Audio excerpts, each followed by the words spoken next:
All right, you're recording. All right, good evening, and welcome to the Hideaway Hills Management Committee meeting as of July 13th, 2021. Marty Buendokis, I believe, is joining us virtually or on phone. Maybe he is traveling with his family. Everyone else is here. So we're gonna dive right in with Mr. Eric Boysko from the Golf Committee Chairman. Would like to talk about some projects at the golf course, upcoming projects.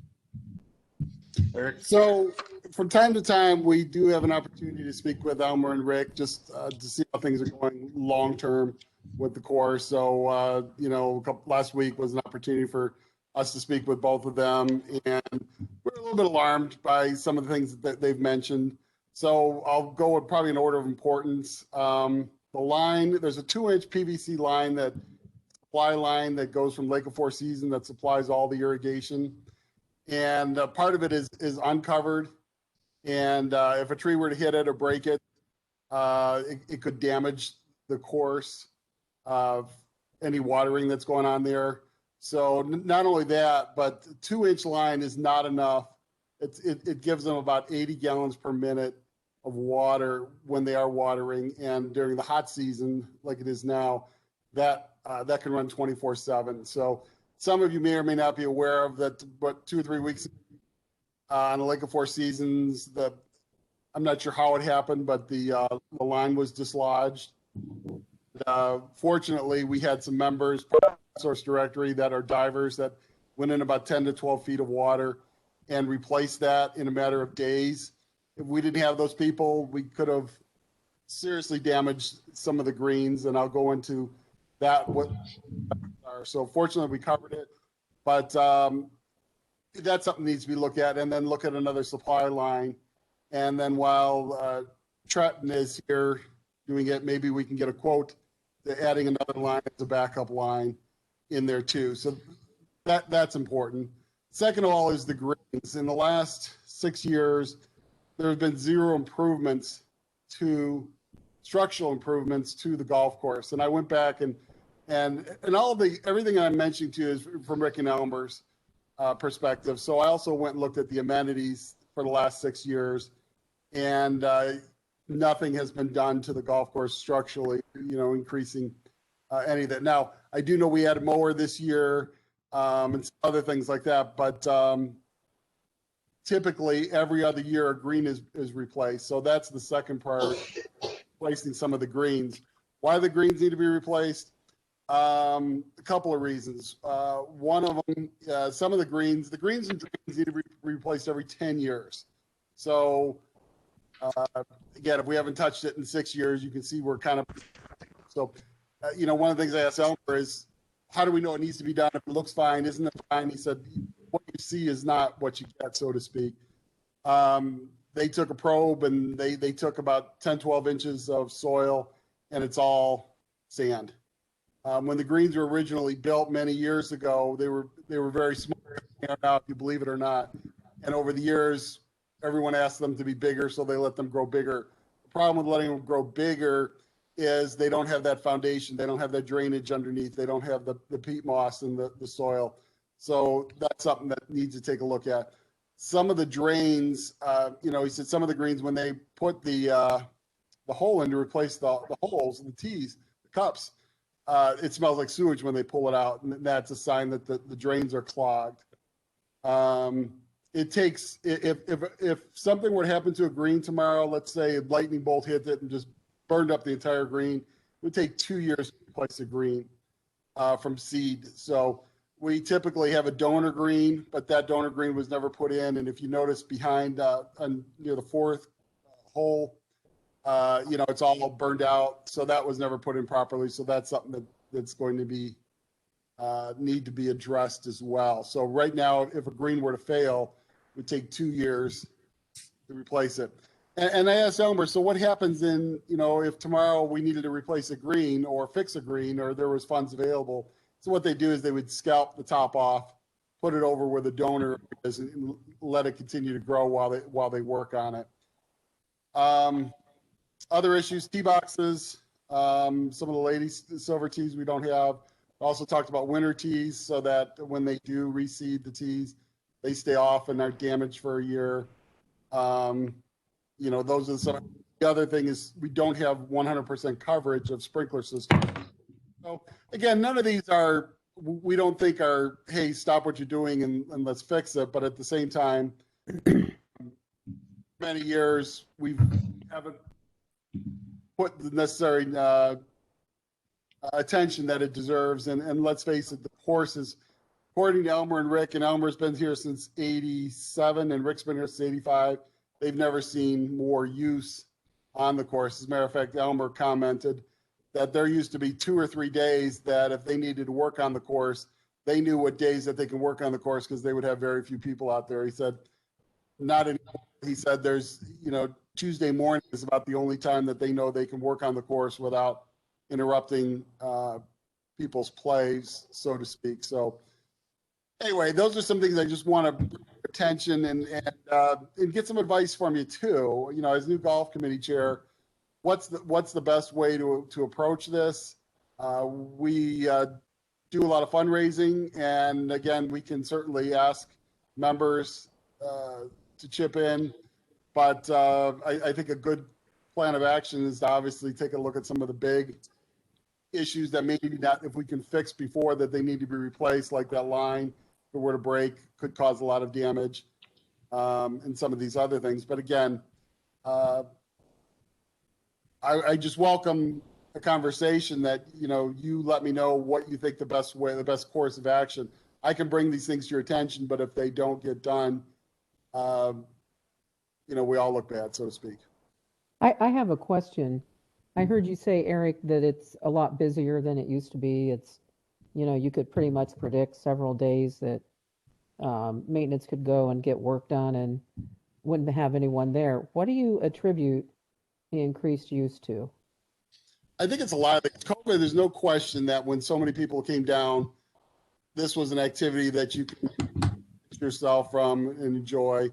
I think the course, and again, I may be biased, but I've heard, and you all can form your own opinion, that the course has looked better than it ever has. And I think when more people see that it's a great amenity, we've got new golfers than ever. And if you look at the ladies, for example, the ladies league, by their own admission, used to be a dozen people, and now they're drawing high 20s and 30 people. And it's, the men's league is the most that I've seen in quite some while. So I think it's a lot of people taking advantage of amenity, as it should be. Okay, thank you.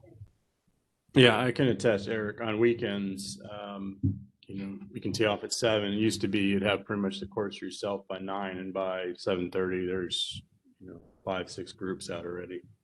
So I think you hit it on the head with why it's, you know, people are just, I think people are coming down here more. We got a lot of new members are taking advantage of the course, and it is in very good shape. So, but how do we keep that?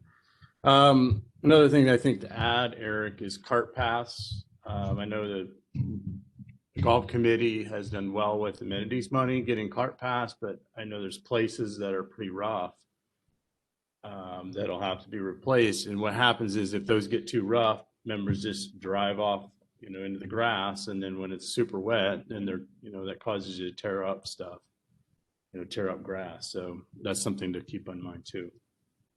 Yeah, I was just trying to highlight, there is no question there's a lot more other items that we would like to see, but, you know, we're trying to define needs versus wants, and right now it's, Yeah. These are some needs that really should be addressed. And I think probably your bet, I mean, we just got to start putting numbers to things. You know, what's most important? Is the golf course line the most important? And that maybe that needs to be your amenity ask next year. You know, how do we put numbers, start putting numbers, these things, put an action plan? I mean, what we've done with the lakes is we've identified that we've got somewhere to the golf course, we've got a lot of deferred maintenance, dredging, silt ponds, stuff like that. We've got to get done. So we basically put a subcommittee together that said, help us prioritize this. And so we can figure out how to, you know, we've got a limited amount of capital money to spend, and appreciate, you know, how do we get this stuff done? Eric, do you know why the normal work you said that they would do every other year wasn't done? Was it because of budgetary? I don't remember that. I Yeah, know that we had in the plan prior to the increase was to add additional irrigation lines out there, and that was put on hold, I think. yeah, that's exactly correct. 6 years ago was when the dam was in there and the golf, Elmer had a budget and he was able to spend, and that budget kind of went away, and it was, again, it's been at least 6 years. I tried to pin him down how many years since we replaced the green, and it's been a while. And again, he said when you change those holes out, you can smell the sewage underneath and it's just rotting. So at some point, if we don't get back to changing those greens every other year, they may start to fail. And I asked what happens if a green fails, and he said you'll just put a temporary green in front of it while you take years to replace it. Yeah, I mean, part of the issue, Eric, is the cost of equipment's drastically increased. We replaced a fairway mower. I think we bought 20-some $1,000s. Fortunately, we got a great deal on it. Our retail was 68 on it. I mean, and we're just behind on replacing equipment. So we're spending all our depreciation money trying to keep them in running equipment versus other projects. But I mean, that's not an excuse. It's just the reality. I think, our Jim, you're right depreciation- on the budget too. I mean, it's got to be to where we know what needs to be spent.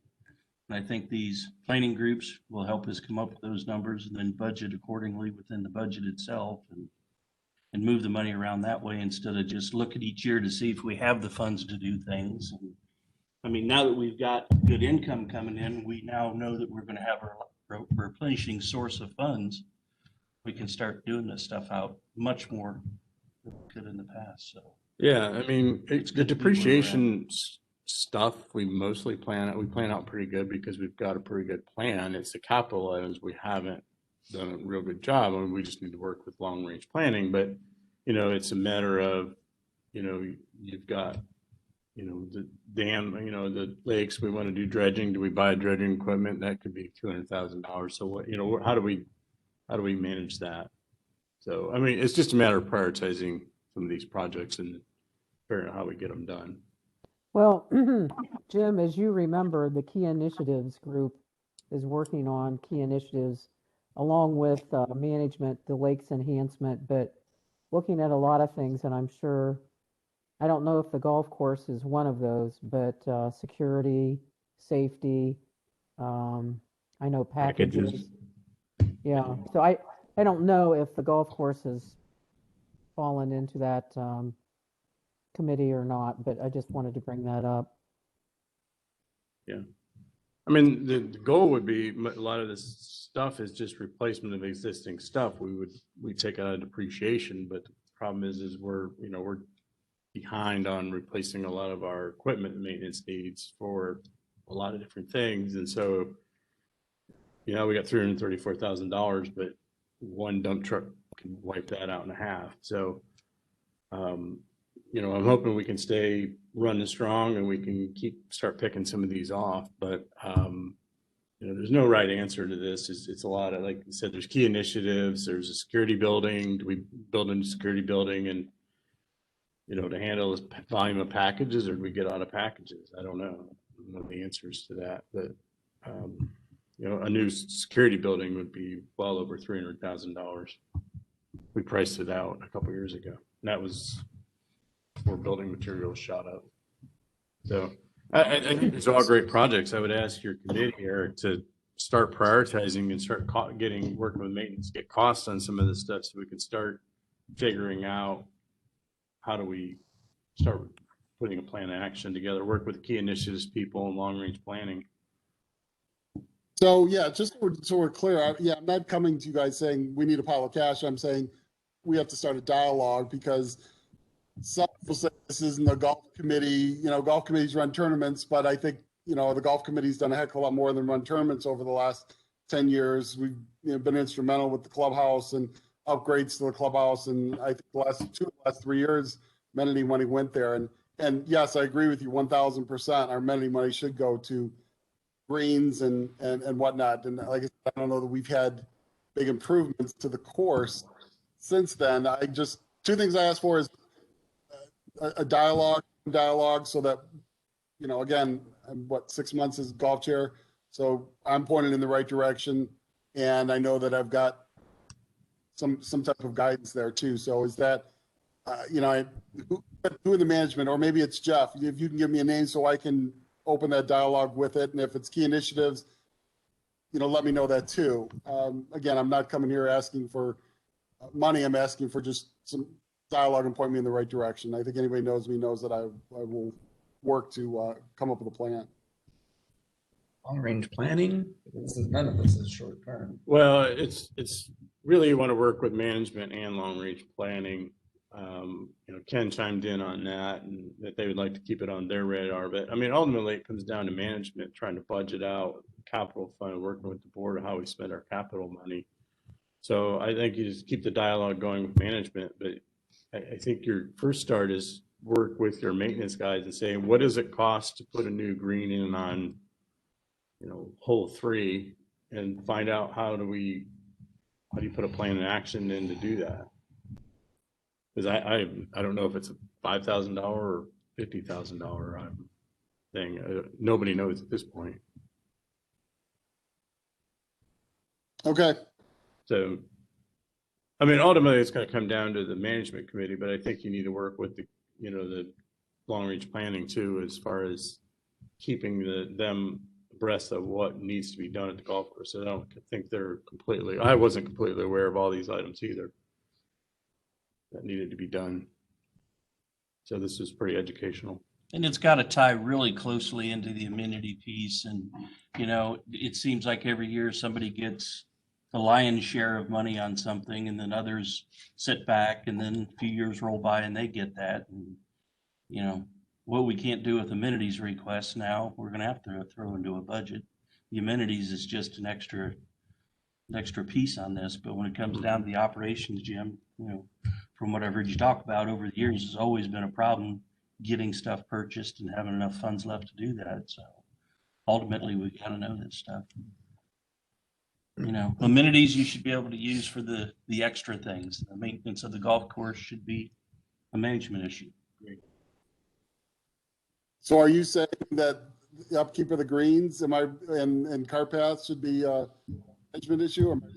That's club property. It's club we property. need to maintain it. Yeah. I mean, that's where it's at. But the same thing with the airstrip, and the same thing with the clubhouse and the lodge. And, sometimes it just seems like we've gone at it, and sometimes a squeaky wheel gets the grease. And I think, this year, as we've got more budget to work with, it could be the year where each of these amenities needs to sit down with your groups and come up with that definite list. And then we got to fit those into a budget while Jim's still here to help us through one more budget this year, and see how we can balance these things out, and, so we can do it. And not everybody's going to get it next year. I mean, it's just the way it's going to be. So we have to look at things.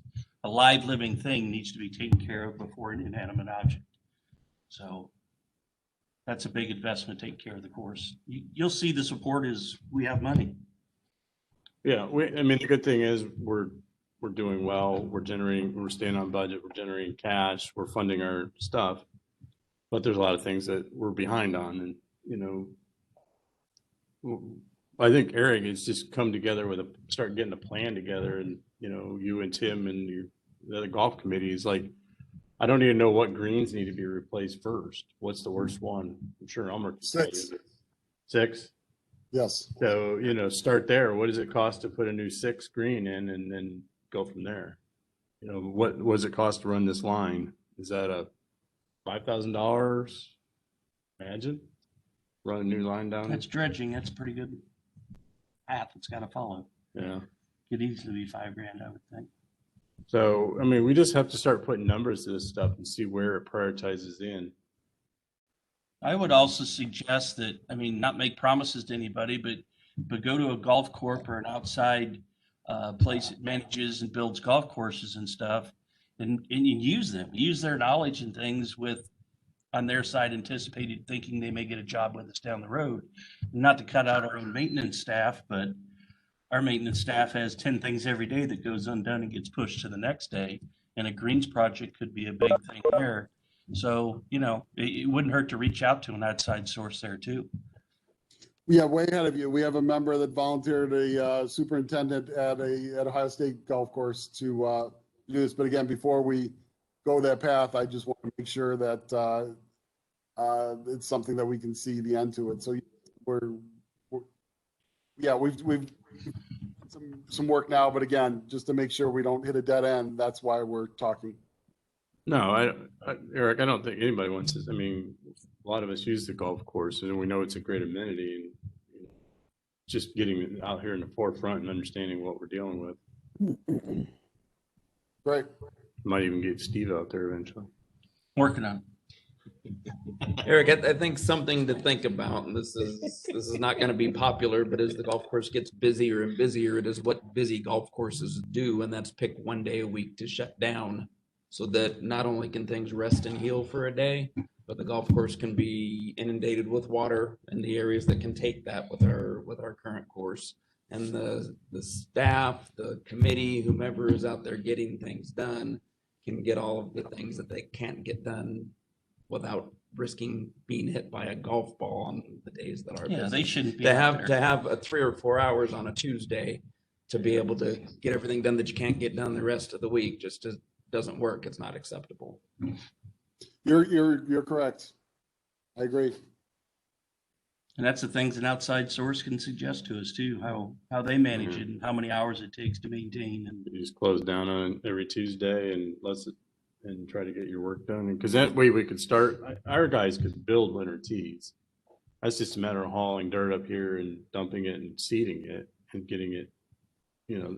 That's the stuff they could do if you had a course closed day. They could start building winter tees at every box. They could start building, figuring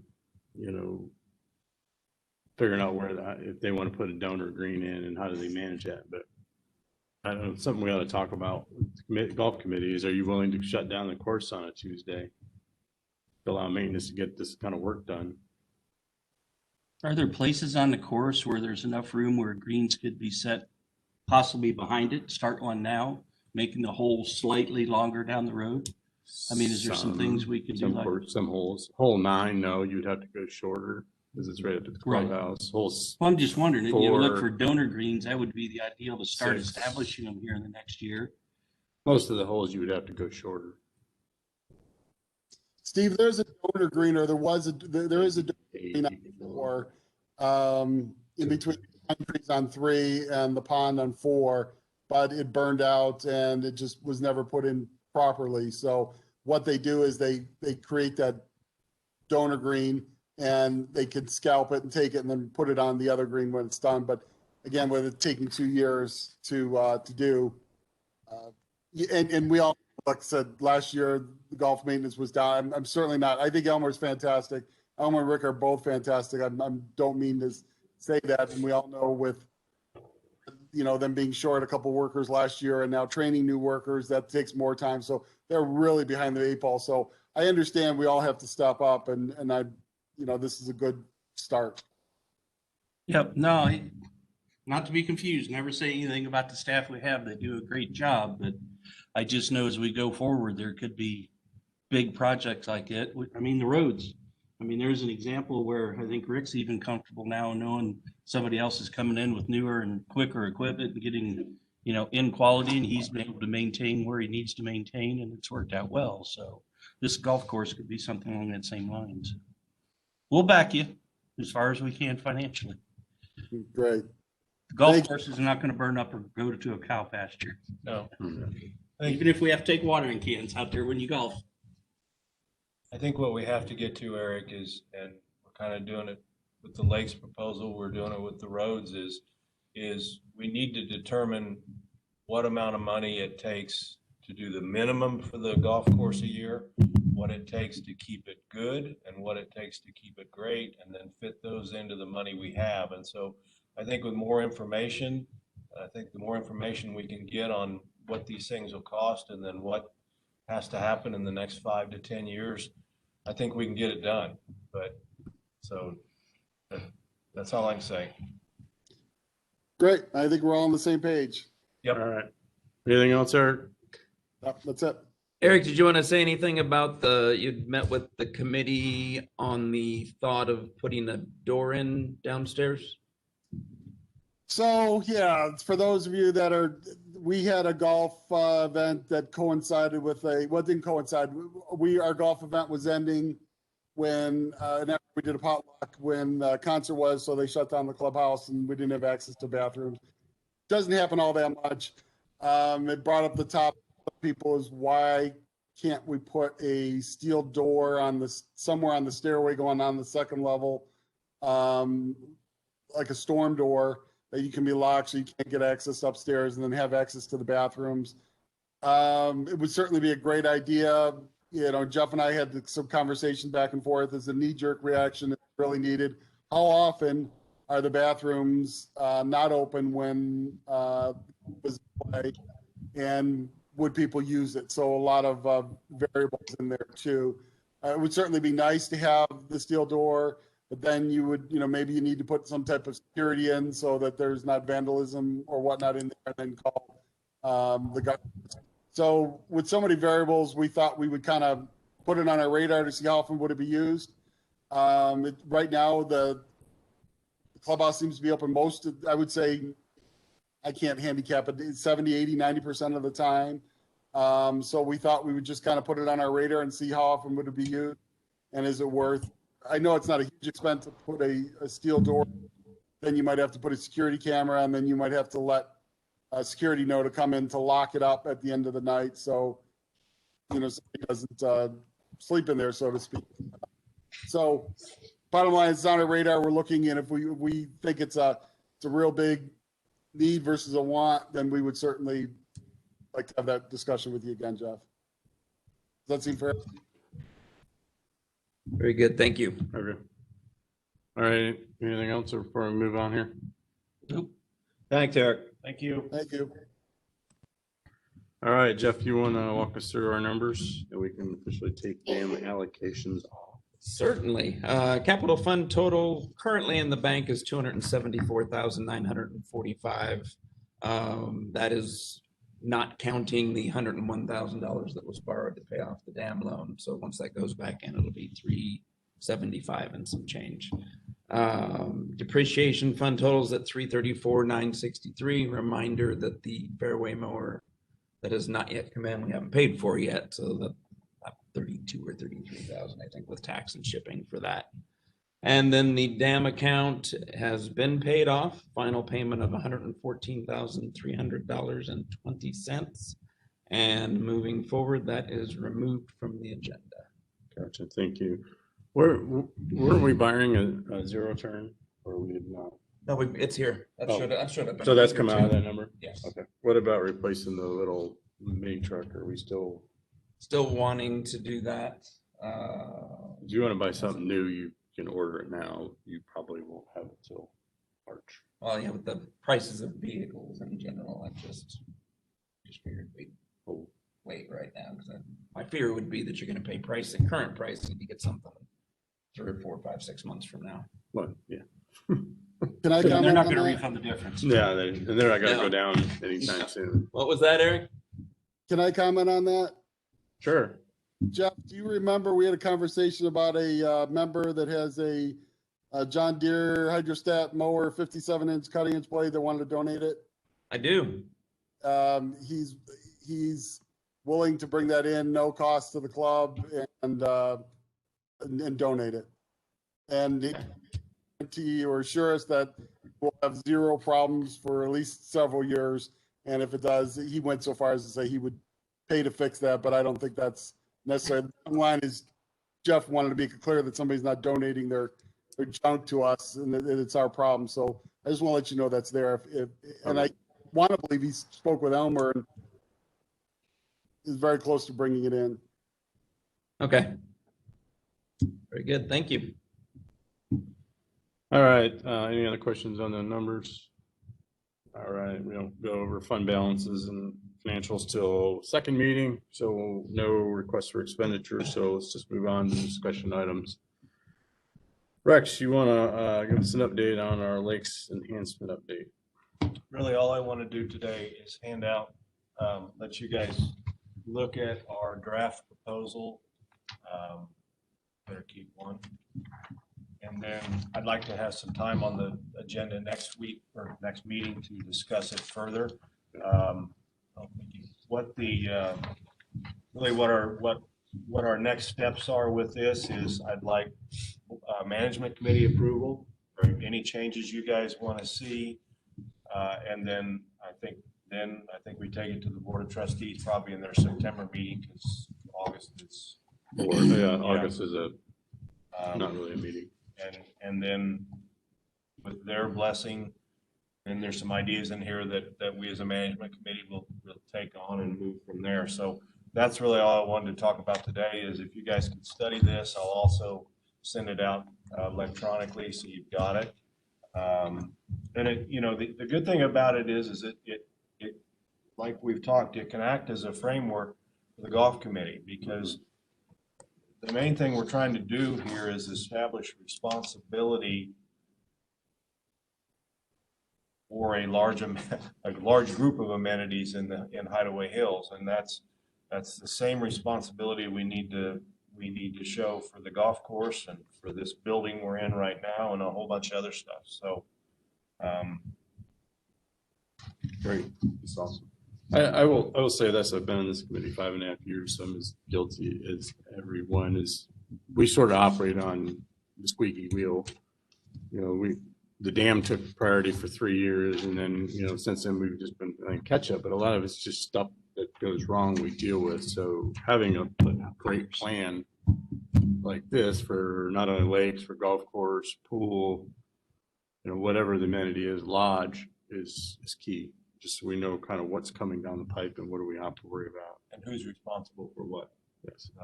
Some is amenity, some may need to be volunteer fundraising, but a lot of it falls on capital depreciation and operating.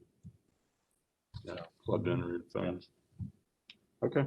So any comments in between now and the meeting is great, and we'll get it ready to go. Awesome. Thank you. Great. I do see an interesting piece here, which I kind of like. You based here on one of the sections here of 5% of the club's annual budget. Here earmarked approximately 105,000. I'm not checking for you to check the math. I see the numbers running through Jim's head. Don't do that, Jim. I don't want to It's about that. You figure But I'm just saying, $2.1 as we look to Long Plain, this could be a potential way we could look at this as a quick look for each of the amenities. Obviously, 5%, a year budgeted in for the shooting range or the airstrip would not be needed. No. So I think that's I'd like to see that in there, and that way reality sets in to people know the percentages and how we pull that out, just a lot like we're doing the amenities. I mean, that's based on percentages and things too. When you hit 120, you got a problem. Well, You add them all up and. Yeah. Well, It's got equal 100. Yeah. It's kind of a real quick approach, and I kind of like that in there. So and again, I think is a great backbone for all of them. Good work. Yeah. I I mean, got a great committee. you prioritize our amenities as far as size, usage, cost. I mean, you got lakes, you got the golf course, you got the lodge.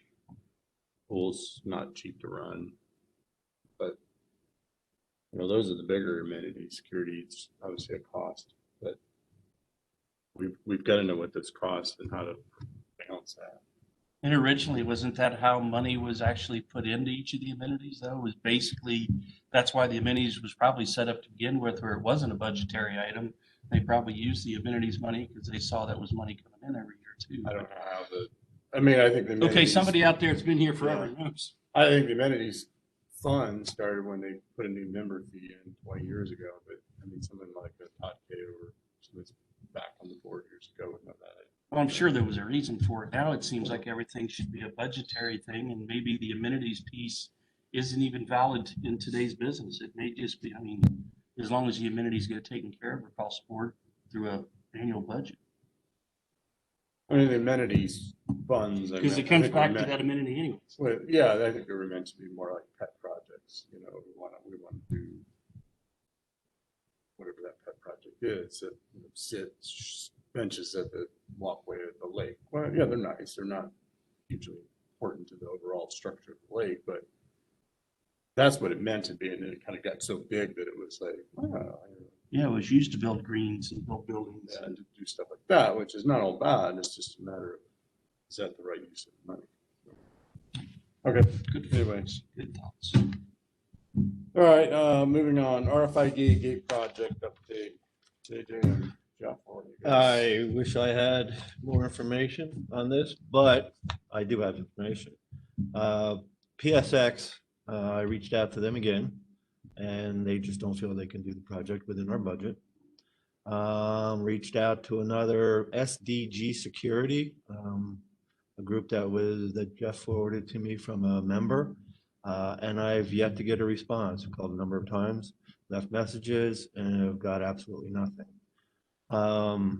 With that being said, meeting with Signature, I think the proposal is good and it's solid. Do we want to keep looking for others? I can keep reaching out, but it seems like I'm hitting a brick wall. With that being said, I think we as a group or, use one of the other groups to figure out implementation of the RFIDs, the transponders and such. How are we looking to go about doing that? The back gate transponders, the garage door openers, what are we going to do about those? So there's a couple things that I think we really have to look at now before we even go with Signature or others. Yeah, I do think we need to move on this sooner. We've kind of strung Signature along, but I was just thinking there's a number of questions we have to answer before, going to the board, we have to have answers for, and you just touched on a lot of them. And I know Key Initiatives Group, specifically Mary Beth, has been working on security items. Maybe we kind of partner with them to see if they'll take on some of these, getting some of this information out there, this implementation. There's questions in my mind of how this is going to work. I'm sure. The swap out itself is going to be a huge undertaking. Yeah. Do we, because you pay 25 or 50 bucks for a gate controller. So do you get that back? Are you exchanging that for free things? Or what are we going to charge for the little RFID? So there's a number of questions I think we need to answer, and I do think this needs to go to the board at least 2 times to give. One would be an informational discussion. Next time, they'll ask for the vote. I just want to give the board a chance to have a process to ask a lot of questions. Can we do that at their next meeting? We have the bid, we have the equipment. We could discuss it at July. I just want to come a things- little more prepared. I want to be able to prepare to answer some questions. Doesn't mean that Well, we can try to get it together, because I'm with you. I'd like to, this has been a long chat project, and it's high on everybody's priority list to keeping themselves secure. And look, if we need to replace gates, newer technology, stuff that if it does get hit, it's easier to fix, cheaper to fix, easier for maintenance to fix, instead of it being a big 2-man project and trailers and everything else. So I think we've done our due diligence. It's unfortunate that we can't get people to call us back, but I think on the bid itself, I understand. I think the bid we're tight. I think Jeff and I met with them, and Rick and Randall. They felt that all their questions were answered. I think the implementation is a big one. Mary Beth has copied me on a couple of different things from her group, so I'll reach out to her and see where they're at, and then try to combine the efforts. We could read this at the July board meeting, Jeff and I. We could hopefully get it approved meeting in August, but September we can get this ordered and start getting the implementation done. I think this would be a number of questions from the community, but I think that gives us some time to answer those. It's going to take time to order the equipment. yeah, we don't know what kind of ordering delays are going to be now. It That's could be 6 electronics months again. before they're Well, ready to come in, there's a but chip involved. And, more than a chip. You probably just made Marty's head explode. A chip? There's hundreds of chips in this. I was dumbfounded when you're watching Marty and Rick open that gate up, how complicated those things really are. That's There's the not old just tech- that's the squirrels old in there running technology, too Yeah, late. that's just straight up, push the button and it opens type technology. Okay, so we've got a plan. We're gonna go with secret controls. Hopefully get some information from the board at their next meeting. You're gonna reach out to Mary Beth as far as starting to put together some implementation stuff and your questions, start getting some of these questions answered. I'll help you on anything you need, Marty, on that too. I Marty. know Marty, geez, JJ knows I'm talking about. 'Cause You we can talk talked to about it Marty the all other you night. want. Marty, we're gonna turn this over to you. Thanks, appreciate You're it. welcome, Marty. Your show. But I know we talked about the implementation. I remember what it was like. We were just updating codes on them a few years ago. That was and this is gonna be an all-out swap for a lot of vehicles. And it's gotta be done in person. I don't think it's something that we want to mail out, something to get damaged in shipping and additional costs there. It's almost gonna be where we're gonna have to stick on the new opener devices on everybody car party or something. Yeah, there's just a number of questions. Which will take volunteers, and I don't think we're ever gonna be short on that end of it. We need to have it organized. And I'll Good check deal. with Signature, I think, as far as getting everybody uploaded into the computer. Initially, I think you can just export an Excel file. spreadsheet or import, I guess it will be. Load it via Excel spreadsheet. So you can get a lot of data entry done in a short period of time, and probably even load something out of the database to Excel as a start. Just start plugging in the tag numbers. Mm-hmm. We talked 2 or 3 meetings ago about, I don't remember the numbers exactly, but if we were to give back $25 or $50, whatever the amount is for the garage door openers, basically, you're looking at close to $40,000.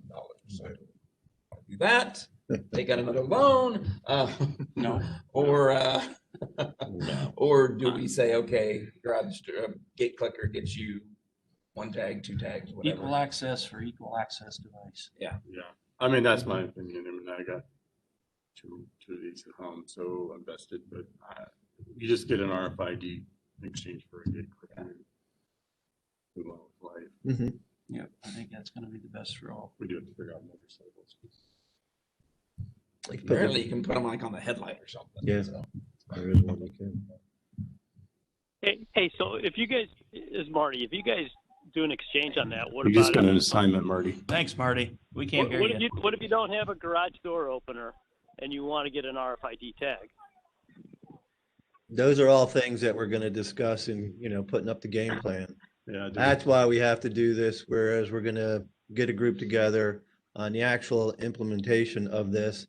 Like we were saying, it's not like putting the stickers in an envelope and sending them out to everybody. We have to really look at what car, what household, what member. There's a lot of little things. Yeah, I mean, No, I've got one in my But those stickers- truck for a car wash, but they stuck it in my window. They won't hand it to you. They stick it in there because they don't want you to move it to another car. Are we gonna do No, I that? Are we understand. gonna hand them out? I don't know the answers. I think Marty's trying. Yeah, no, I understand that, Jim. Hey guys, it's about what I thought I heard you guys talking about an exchange, a garage door opener for a RFID tag, and if you don't have an RFID tag or you don't have a garage door opener right now, how does that work? Because those things are only a couple bucks. We don't know. I mean, do we charge $5? I don't know the answer. Yeah. Okay. I just want us to, Yeah, that's a make question. sure that Be determined. gets thrown out there in the question. Yeah, I didn't expect you to have an answer tonight, but Yeah. just something to raise. Yeah, and they are more All right, than I'll go back up they're there. closer to like 10. We were looking at for the number we thought we would need as an initial order between $20,000 and $25,000 worth of RFID stickers. Wow. Yeah. Jesse James was dead. Yeah, swallowed a bug, did you? Yeah. Oh, we got 50 minutes. There's no way we should pay that. That was just included. But we in can the talk quote later. First time. Oh. This time he broke it out separately from the Yeah. quote. Okay. It is what it is. Yep. I mean, if we have to charge at least actual cost, we charge actual cost. if you've not had one, I don't see how you could be expected to get one. We all had to go for the openers, so. But there'll be an open at the front gate, right, to drive in. So, I mean, it's, Technically, front Yeah. gate, they can still get in. without having security there. Okay, so we've got a plan here to try to move forward. You have any questions, Marty, out there in the phone world? I do, but I'll wait till I'm back in town. Okay. Just know there's currently a plan to come up with a plan. There it is. All right, let's move on. Club projects requiring state permits. We had an electrical inspection on our building. Kind of missed a few things, so we got to have the guy come back. We'll just say that. We've kind of gotten scolded a couple times from the state. We did the same thing when we did the clubhouse, that remodel in there. We went forth, didn't have a permit, and then it kind of stopped us. So we've got to be careful doing that. But my only concern, and I think this just kind of comes from Marty too, is we've got to be careful having our guys do licensed electrical work that's getting state inspected. I mean, I know we have them do the basic stuff, but are we putting them at risk? And that's what I'm worried about. It's putting our employees at risk doing licensed electrical work. Maybe Rick's team does the work, and then we hire an electrician to come in and kind of do a pseudo inspection and take ownership of it. But I'm just throwing that for discussion. Yeah. In my mind, there are certain things, electrical, plumbing, and I'm not talking about repairs, but actual installation of, that need to be done by certified professionals. You know, our guys are qualified to do it, but they're not certified to Yes, do it. And exactly. and down the road, how much trouble can that get you in? I mean, what are we going through right now with the lodge building, electrical inspections and everything else, and why? Because it's been done by volunteers and Yeah. not casting it down on our employees, but it's been done by employees and volunteers, and just over the years, it's kind of developed into what it is. Yeah, and Rick and I have had this conversation very recently, as a matter of fact. And he agrees. We've gone from what the club was back in the 60s and 70s to where we are now. And I think we need to really catch ourselves up with the codes, with the laws and that kind of thing. And, not only are we potentially putting the staff doing the work at risk in some way, shape, or form, of what happens 5 years down the road when there's a short circuit, or something goes on with a well or whatever. Yeah. I just think we really need to be And more cognizant. we just need to moving remind our forward. committees if they got a project that involves electrical, plumbing, or something like this. And I don't think the electrical was part of the original plan for the golf course. I think that was us adding it, so it's on us. But they got to remember they have to have state permits and licensed electricians and licensed plumbers and stuff like that. So it's just part of the program. I think, and Marty and I were talking about this at our lake committee meeting, but we need to make sure that we as a management committee and you and give Rick the permission to go, no, He has it I can't do that, or I shouldn't do I shouldn't that, do that. because that puts him in a tough position if we don't do that. Right. And he's willing to say that, like, for like spraying chemicals. He's like, no, I can't do that. That'll put my license at risk. And so he's got to think the other way of, no, I'm not licensed to do that. I shouldn't do that. He's empowered as of Friday. Excellent. Good. Good. That's it. So any further discussion on that? No, we're spot on. We have to, in this day and age, liabilities and our own liability. If we burn a building down or an employee gets hurt, there's just no way around it. I do think the fitness center is doing a good job of, they've got inspections passing, they're having licensed people helping and making sure it's done right. And the line volunteer, so. Well, I think our maintenance guys can run the lines, but to tie them off at the different ends, you have the certified electrician come in and do that, or the plumber, or something like that. Yeah, basically they're finishing The and manual taking labor. ownership of the situation. Okay. Question, anything, Marty, you want to add? Yeah, the only thing I would like to add on that though is that when we do major projects like that, that we designate somebody from like management committee or maintenance to check up on things and just to kind of see how things are going and making sure that we've got all the right people involved and you know, not to get in the way or do anything, but just as a review to make sure that we can be successful in what we're doing. Yeah. That could be part of ACC too. Again, I don't know what their membership role is on there, but that seems like an issue too that they can possibly fall into instead of just codes. What, Marty? No, I was going to say, I was going to agree. That's a great point, Steve. Get the ACC involved in those, in their aspects too. Yeah, when we had an issue a few years ago, they ran electric to the amphitheater, not really planning ahead of what it draws to have a band up there, and then it kept blowing. So then we had to kind of turn around, rerun electrical and redo it right. And it was nobody's fault. It was initially ran up there to have electric and not know that how much power draw you really need. So it's kind of stepping, so we had to go back and redo it all. And anytime you redo something, you're spending money twice to some degree. Yep, I think we're good. Okay. Shipping container updates, Jeff. All right. So speaking of being in trouble with the ACC, we got a little bit ahead of ourselves there, not on anything electrical or anything that is under code, but just with the design, and I guess getting in a rush trying to improve the looks of the shipping container and get something usable down there. I skipped a vital step. So it seems like that project slowed down. It did. We're waiting for Vandy to get back from vacation middle of this week or next week. And then the ACC was going to get with him and brainstorm on the best color roof to have, paint and that kind of thing. So it is held up. It is being used to an extent at this point. Everything's good with the inside, But we are going to finish it, right? Oh yeah. There was a rumor going around that we didn't have enough money to paint it. So I was like, I didn't know that. No. If you want to donate, please donate to the office. Bring your gallons of paint to security. Are we still discussing repainting the roof a different color? So doing something different with the roof. Okay. I'm going to make sure we're involved in that. Just how much? I don't know how much it's going to cost, just to see what that's worth. Yeah. On to Steve's point, that could be now annual maintenance if you're You don't want to paint repaint a roof, so there may be better options. Might be a little bit more expensive now. To your earlier point, pay me now or pay me later. Yeah, I don't know.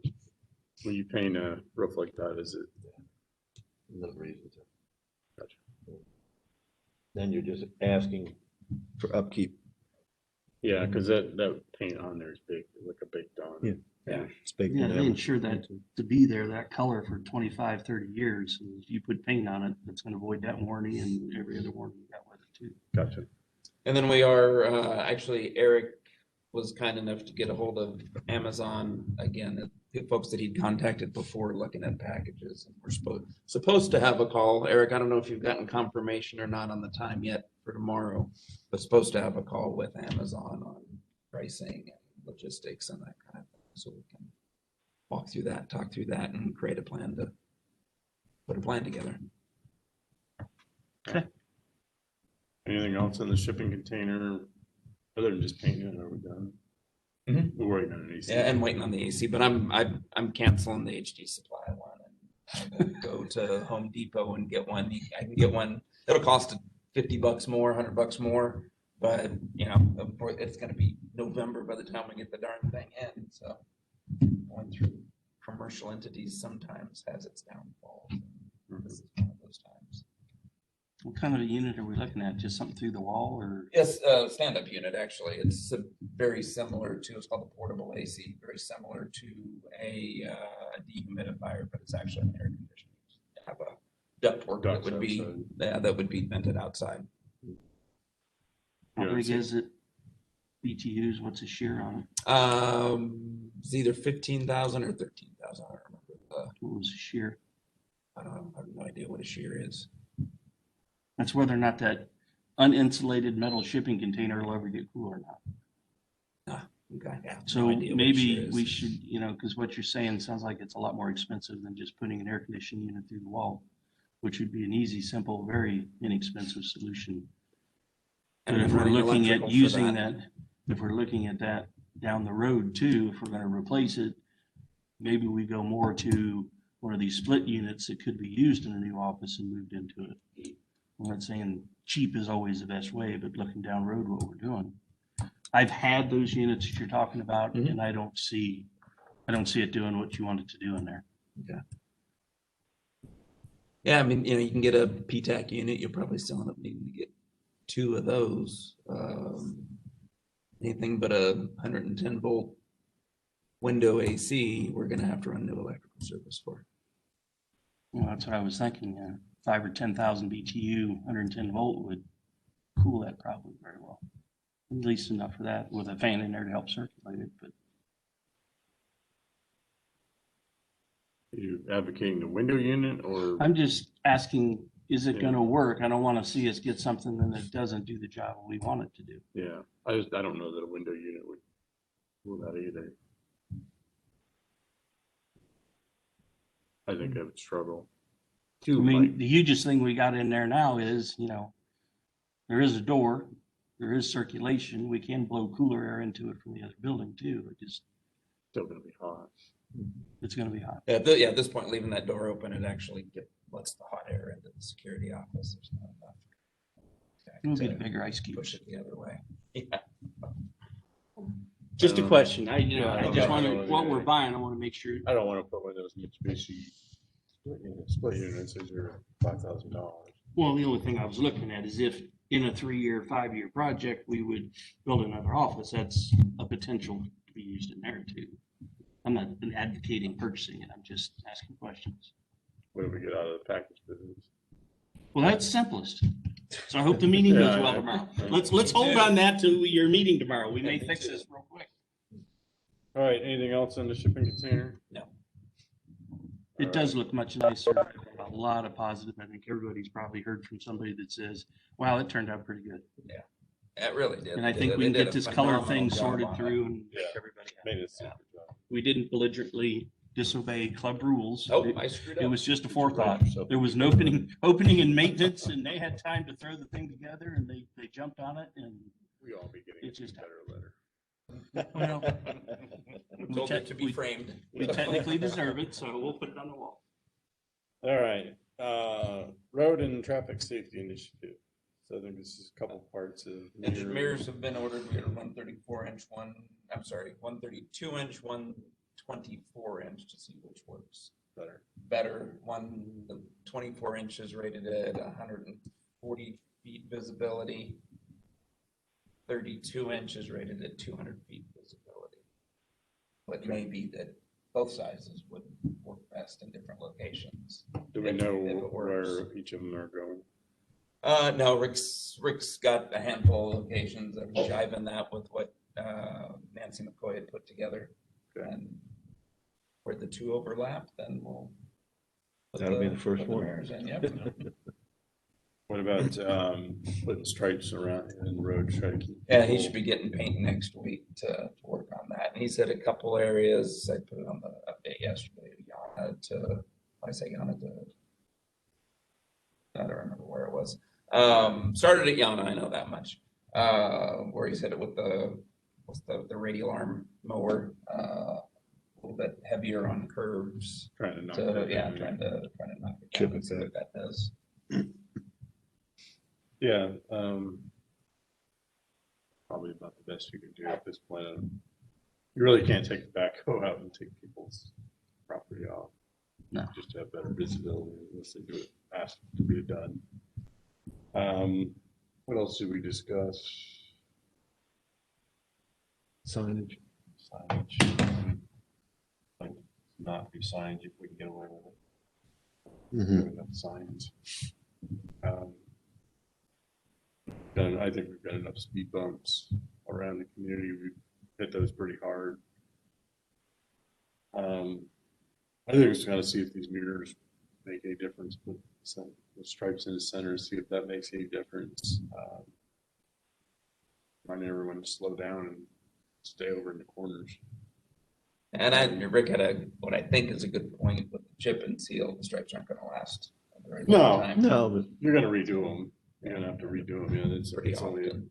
temporary thing. And Nancy's been trying to get a hold of 2020 Enterprises. Asked Rick to do the same thing. Haven't had any luck yet trying to find out if there's something better than just striping paint to use. But we can at least start with that because I can get that locally. Yeah, we ought to look at restriping the parking at the dam. Yep, that's part of it. That'll be white paint. The roads will be yellow. It's gotten, I mean, it just wears off that cement. It's forever. Can we also look at, can we get a few more parking spaces in down, we've talked about it before, down on, well, everything's Yeah. angled this way and then you lose the opportunity for another 3 or 4 spaces as you get around to the ramp. And I know we discussed making the turn, but Where they there's still plenty of room there. You straighten them out and you could probably get 4, 5, 6 more closest to the dock or to the ramp. That's- where the angle, they should all be straight. Well, they start straight and then they're angled. Where it kind of They were comes with supposed the to all curve be around. straight. I looked at it last night and I thought, gosh, we could still get a few more spaces in here.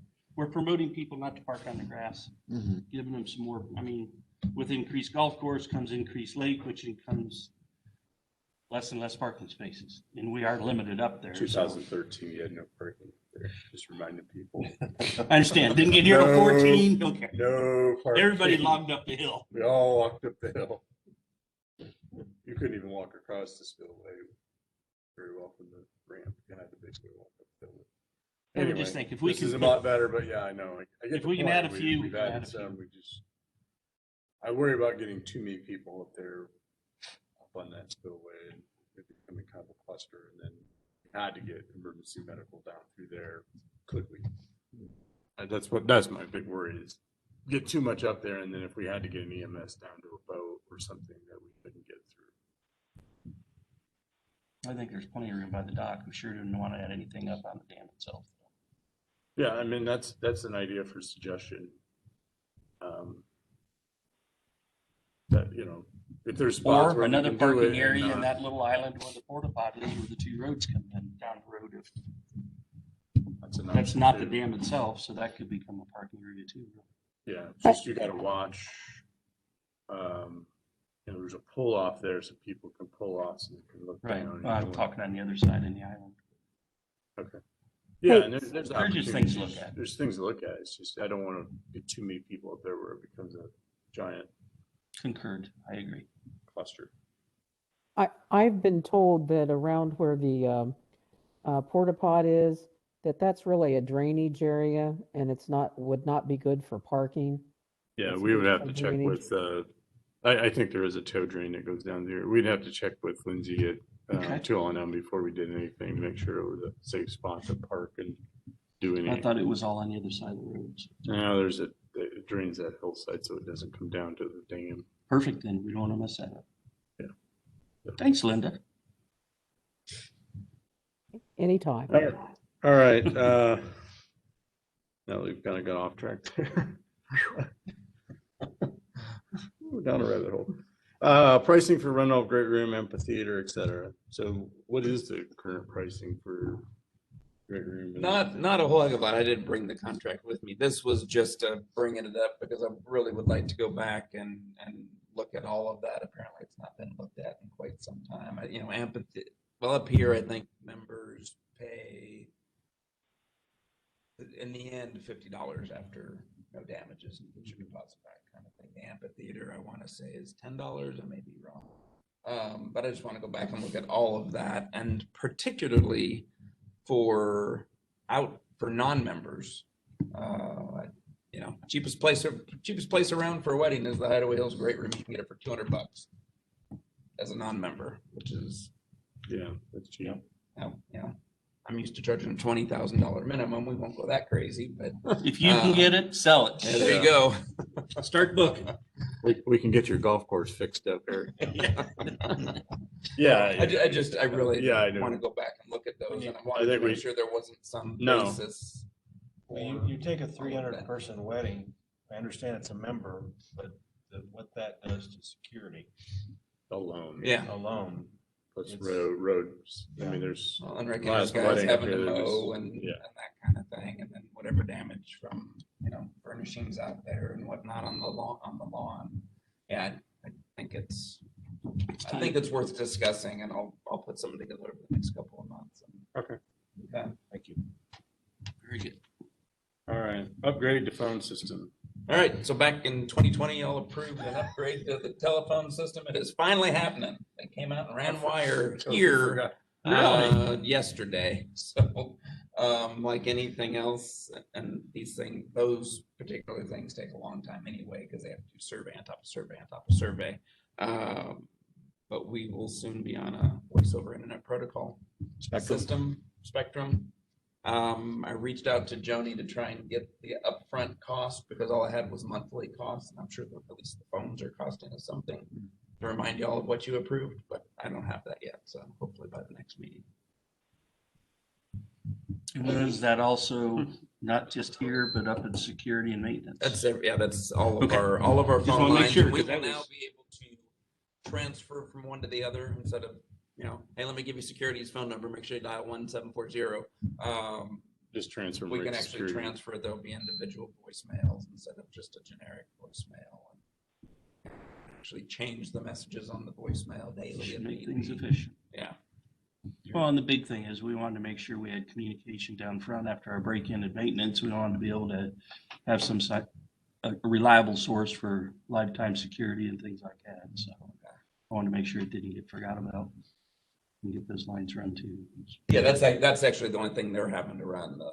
The digital stuff is what it is. The analog lines, POTS Perfect. stuff Deal. for fax machines and alarms are the only thing that they're having to pull wire for. Okay. Great. Good. General staffing update. I know you like talking about this. Yeah. He should now. It looks like we're having some Well, success. finally. maintenance is doing good. Yeah. Security is still struggling. We're down 2 full-time employees and 1 seasonal employee still in security. Maintenance, we're minus one seasonal person is all right. Yeah. now, so I mean, just having 2 seasons is better than 2 more than last year, so I consider that a win. and then back up to snuff on full-time staff for maintenance.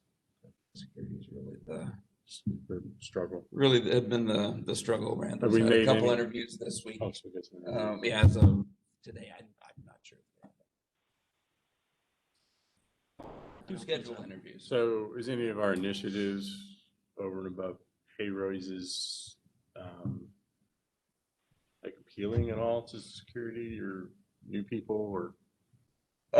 New people, they've not really been coming in for the interview. So we did get 1 new security person in, and that ended up not being a good move on our part. So that person's no longer with us. You're getting what's left.com. Yeah, but more appealing to the people that have been here, I think. Well, and New retention's a people, we just huge, got to get them in the door to have the conversation with them. it's retention and recruitment. Yeah. I see Rocky Brands, I used to work for, they're advertising on some of the digital billboards in Lancaster,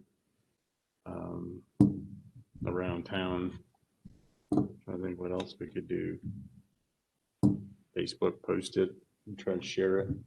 Yeah, we've done that, and that has tended to be the most applications, the least that show up.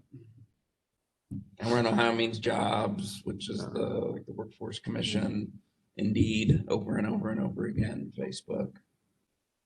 I would think their last extra payment should be ending here at the end of so that may bring us some quality candidates back in.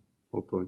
And we're hoping. I think part of the challenge is I keep reading over and over and over and over again how bad the hospitality industry is suffering. And some place like this comes across as hospitality. Yeah. It's a major shift. Yep. Those in What place is hospitality not couldn't find anything else, have hiring now right been able to find other jobs that other people have vacated. Exactly. It's a vicious cycle. You can't find a job right now. You don't want to work. You're not really, you're not looking very hard because every place you walk into is hiring right now. So, And what confounds me is some of the places paying, $18, $20 an hour, can't find people for factory work. That's a dumb family, but Yeah. All right. How's the lodge doing for staff wise? We're still looking for a line cook. Yeah, it's, I think I've let that rest for a while. And said it's fine through the end of the summer, so likely into the year, because things will slow down after the end of the summer. And we'll be able to expand the menu likely. At some point, I'm sure it'll come back. We'll have the time to actually really drill down and train the staff that he's got on proper grilling technique and sauteing technique and that kind of stuff, versus just flat topping and fryer. Okay. Anything else on staffing, questions, comments? Seemed like it's been going well. As good as can be in this Yeah, environment. when the rush hits, I mean, there's just, when everybody shows at one time, there's gonna be delays. It's with us or anybody, so. All right, refund of gasoline tax, we still working on that? Actually, we're moving forward with it. We recorded our mileage on 7/1, heard back from the accountant. He did not have a dead set, here's how much it's gonna cost, which you had asked last time around. We're doing most of the work with the spreadsheets that we've got. So he's saying, thinking maybe an extra couple $100 a quarter for the time he's got to put into it. We're expecting significantly more savings than that if everything I hear is true. He did not recommend going backwards because he said that would get pricey. Trying to do quarters that have already passed. And we might have gotten away with Q2 because it had just ended, but I didn't, in reality, did not have starting mileage on everything. So better just to move forward starting 7/1 and hit Q2 and Q3 and Q4 this year and start pushing it for future years. Take whatever we can get. Yeah. And I will say that this, seeing the invoices from the new accounting firm, that is saving us a few $100 a month as well over what we have been doing for years and years. So it was a good choice. Yeah, and I think the service is good. That's been good. They're asking the right questions. Good. All right, lodge updates. All right, so It's we talked about the upstairs. staff already. So this is going to be lodge building, first of all.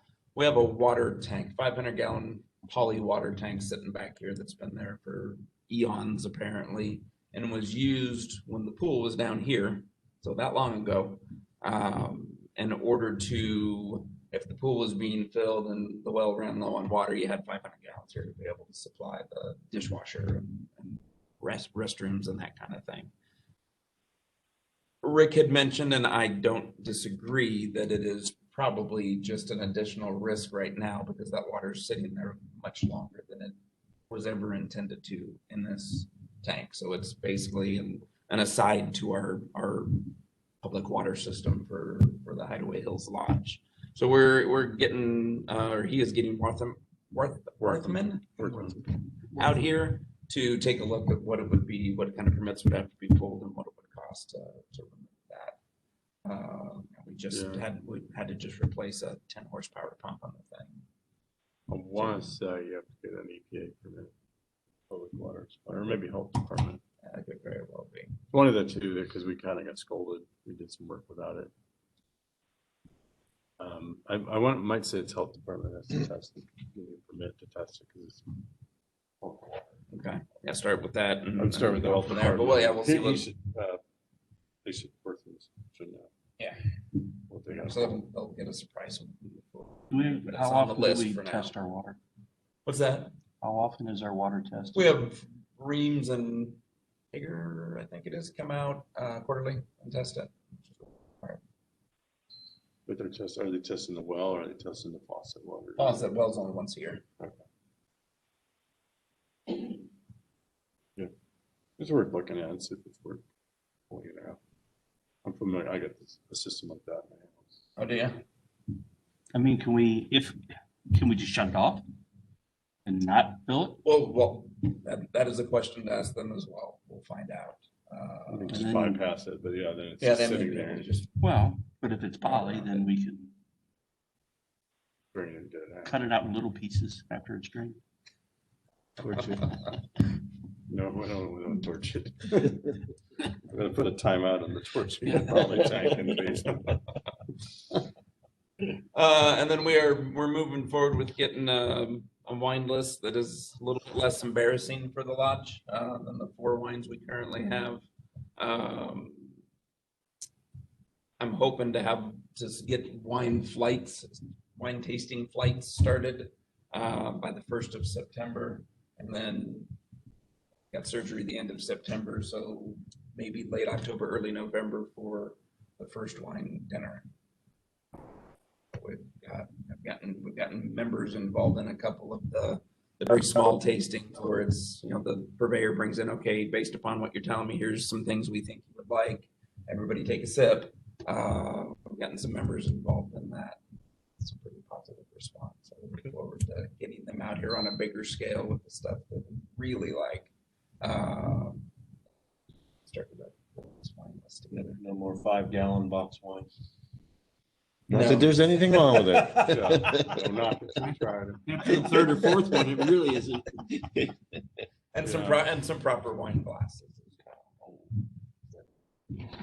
So is that something that you think you can correlate into a wine tasting night prior to for a social event? Yeah, it won't be absolutely every little thing, but we've got so far Heidelberg and Vintage committed to, okay, once we get this narrowed down and have 5 or 6 picked, then we're going to need you to bring a few bottles out. We'll buy a few from you, you bring a few on you, and let everybody try them and see.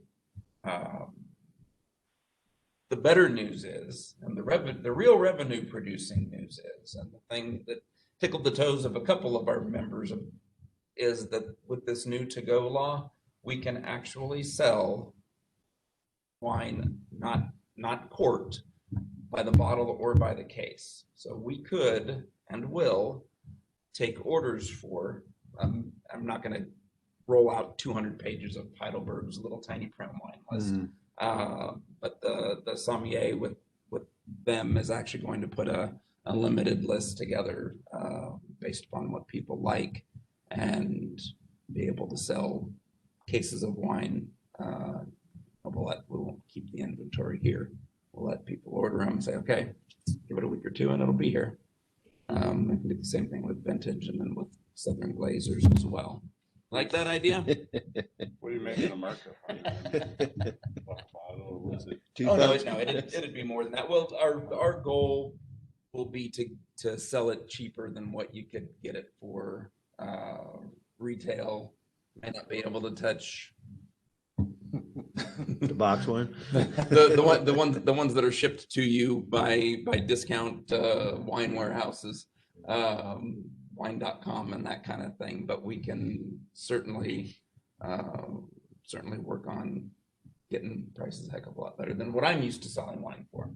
Yeah, I mean, it's not by the glass prices, but it's going to make us a little money. Oh yeah, Members can get yep. decent wine at a decent price. Yep. And I visited the carryout talking about wines and not really wanting to, I guess wanting to see what they had, not wanting to compete head to head with them. And I don't think that'll be much of an issue. No, but he said, all you're going to do is you're going to get this wine, and somebody's going to try a glass of it. They're going to love it. They're going to come to me and see how much I can get it for them for. So very good chance, based upon the pricing that we will get, that we'll be able to beat them on pricing. They wouldn't be able to get it, or at least sell it for as cheap as we will. So by the case will be of the biggest discount, by the bottle will be less of a discount, by the glass will be the least value. Get JJ's tie-in with our beer and our kegs, and I mean, if we're going to go that direction, we have to make sure we're doing all that. So I have a meeting with somebody. that would be a good Monday. fall rollout, like you say, come October, and everybody coming inside. Yeah, I know JJ's got some other ideas he's kicking around in his head. So, Linda, did you say something? Yeah, I had a question. Sure. Does the distributor have any organic wines that could be Yes. sampled and purchased? Yes. Tried one today, as a matter of fact. That would be good. That's Yeah, kind those of I can't up sell and by the coming. glass only because organic wines go bad pretty pretty quick. I had my wine purveyor many years ago chew me out because I was letting a bottle sit in my house for more than a day after it was opened, and it would go bad. So, got to drink it when you open it. So that would be a buy bottle. Yeah, anything organic that we carry up in the restaurant would be only by bottle. Okay. And a lot of what we have, well, the higher end stuff will be by the bottle only, because the option is, get a what we would pay, say $45 for a bottle of Duckhorn, and sell a glass for $45 so we don't lose anything. If that glass is the only thing we sell, and that's not a good idea. So you can get good drinking wines that are much better than what we've got for less than what we're paying now, and sell those by the glass. And then you get to a certain level, and then beyond. So that, we're not we've going got to do see it by a the bottle. bump in what we're paying, is what you just said. No. Well, if you want to call it the house wine, no. Yeah, but if you want a better wine, you'll expect to pay more. And how much are we looking at inventorying of that, and what's our initial cost going to be? Got any ideas on that? Initial cost, it depends on which all ones we select. Usually, I guess I'd expect a couple $1,000s worth of inventory, because what I would do is pay a little bit extra per bottle and buy. If you get a nice one that we're not sure that it'll sell, then I buy 3 bottles of the thing, pay an extra couple bucks a bottle, and if it sells, then we can get more in. If it doesn't, then we don't. Or I'm not looking at any like Cristal or $500 bottles of Camus or anything We'll sell like whatever the that. people want. That's not the point.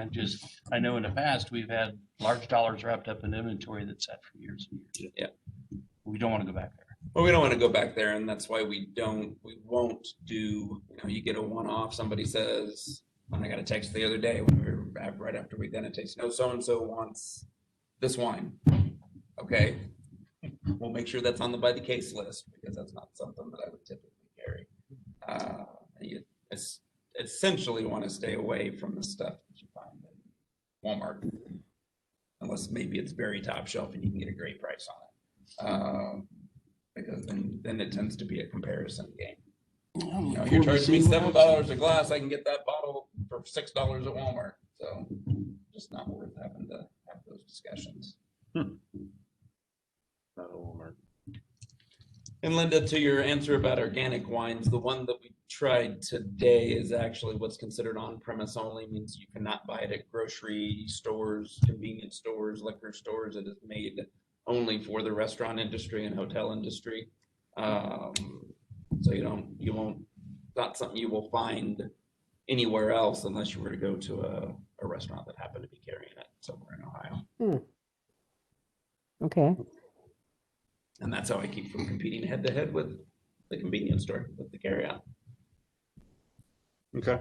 Okay. Anything else in the lodge? No. Okay. And then Questions on the lodge, gents? Keep up the good work. I'm excited to see our financials for June, see how we do. And then the clubhouse, along with being able to sell beer and wine wine by the case, we can also sell beer that way if we so choose. So something we'll need to think about, talk about, decide if that's what we want to Like carry out beer. do. Is that a carry out beer, or is that, Yes. is there a limit of the number of beers? Just carry out. Carry out. beer. I mean, it just depends if we want to compete with the carry out, because I mean, there you're directly competing. Can you Exactly. compete in price? Do we have enough cooler space to actually justify that? Exactly. Yeah. And that's a We much can have more bigger. expense in it and be competing with them when I mean, they've kept us Yeah. all supplied for a long time, and I Yeah, I don't appreciate wanna that directly business. And them compete. being- Yeah, I I don't wouldn't- want them to go away. I wouldn't want to compete with them, but I would want to hopefully have some items that they may not have there. Well, and that's what I'm thinking. Do you take a look at some of the beers that they might not carry and something like that? Sure. And maybe just carry that in the clubhouse. To Jim's point, wine's easy because you don't have to chill it until you're ready to drink the white or the pink stuff. And Heidelberg will build us a wine rack for nothing. Just need to decide where we want it. The beer is going to require quite a bit additional space. So if we're going to, then I think it should only really be the craft stuff that we know people love, whether that's something double-edged in cans or bottles or whatever. We just need to be smart about it, put it out there, because it is something that I didn't believe it when the rep told me, and then I looked it up and figured, life. Well, it's good. It's just, A1C license covers yeah, it. there's no sense trying to sell Bud Light $10 or $12 in the carrot. It's got 10. Exactly. Exactly. We're just competing, using our cooler space to compete. Yeah. Them, it doesn't make any sense, but It's also good though. I mean, somebody Tuesday afternoon wants 2 beers, they can go get 2 beers instead of just, maybe that's the way you do it, is you sell them single, you mark them up a little bit. You're not competing because you're charging for the convenience of being able to go to the clubhouse. inside the and not- gates. Yeah, so, Yeah. Good point. you're not trying to sell 18 packs of no, yeah. Neck Ultra. But you can Not sell the weekend beer, just a six-packs couple in the evening beers. 6-pack and a cooler to go. And I mean, right now I think we charge $15 non-lead night, 12-ish lead night, but I pay that. I mean, if I just don't want to go out and 6-pack, 6 beers in my cooler. Yeah, there's a lot of different ways. Our meetings have really become more exciting, Jim. Tonight we talked about golf, And beer. wine, and beer. What do you think about those topics? Yeah. In water. Yeah, Terry.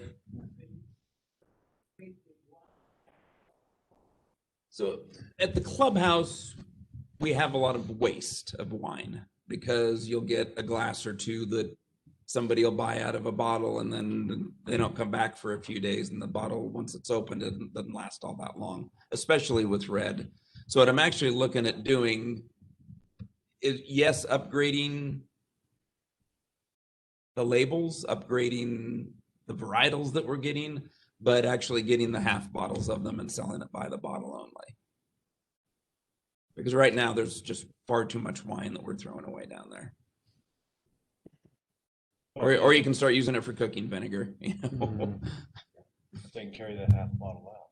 Correct. So that's- You know, price is going to be a little bit more on a half bottle than if you Half got of a 2.5 glasses from a full bottle. But they've actually got some really good labels that they sell in those 375s or the splits that are, and you can get smaller too, but there's not very many good labels on like the 275. And I've told them I'm not doing cans. So. Can one.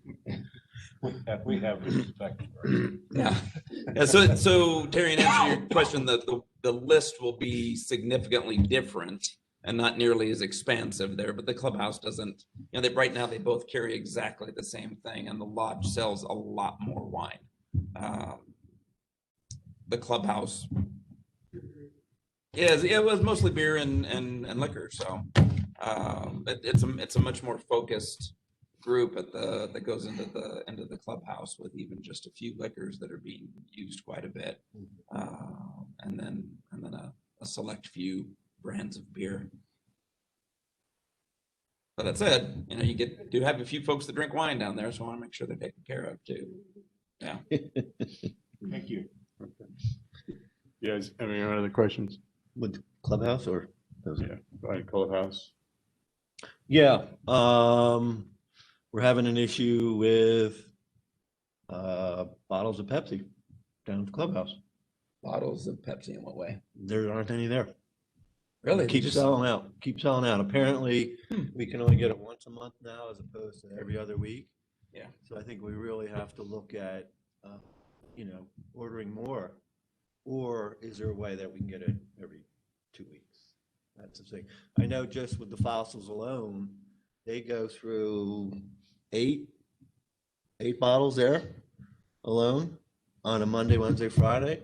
And then I know in the leagues, there's a lot of people that like the Pepsi. Not big on the cherry Pepsi, not big on the Coke, but they're, you Either you're a Pepsi or a Coke person. Correct. You know, I can go both ways. But, you know, a lot of people like their problem. Shut up, Steve. Are they taking them out on the course? I mean, you know, I honestly, and After a round, they'll grab a Pepsi. I mean, they'll get a couple. They'll get a couple pitchers of beer, and there's guys that don't drink, they'll get Pepsi. Okay. And it's not there. Because I truly believe and have since the beginning, we just haven't gotten there yet. The answer is fix the freaking fountain. Yeah. Well, you know, that's another thing too. So But much cheaper to sell. You can sell somebody a giant glass of Yeah, Pepsi. and you could get the guzzlers or whatever they on the Route 44s. What will that take to and fix sell it? those? What does it take to replace it or fix it? Oh, but we can get Pepsi out here to do it. You know, I keep hearing, oh, well, the members never liked it. Well, they're drinking it here, so I have a hard time believing that that's not. and they're drinking it in the bottles at the case. And clubhouse. I think something probably went wrong with it. Yeah, they You were. know, the titration got off on it, and you know, they just started getting bottled. So you can get, just like we had them come out here and fix the fountain and the bar gun on a day or two's notice. We can get the same thing now. Rather go down that route. That's fine. I'm just saying, it's not there now. And that would be an easy fix because those bibs will store a heck of a lot easier Oh, sure. than trying to double or triple the order of Pepsi that we're putting in. Just don't get Pepsi Mango. No, I'll second that one. It does not work. That's what I had. Okay. Just bringing it up. Anything else in the clubhouse, James? Okay. No. Anybody else- Eric covered the other things. So. Anything else they want to bring up? And is it executive or non-executive? All right, I guess we're adjourned. Everyone have a good night. All right. All right. right. Thanks. Now I can do my rap. Turn that up.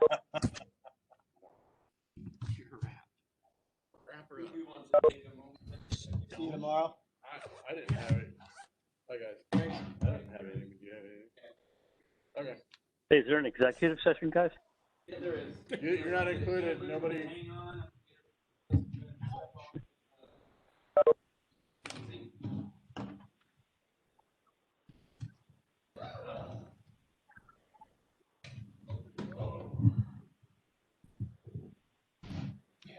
Guys.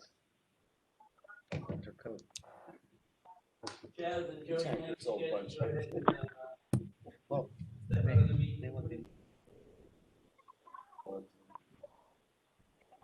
Yeah. well, it's cheap too.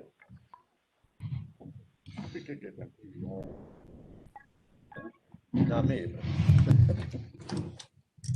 PR, that's a specialty beer in some places. You can do the I young crowd. actually like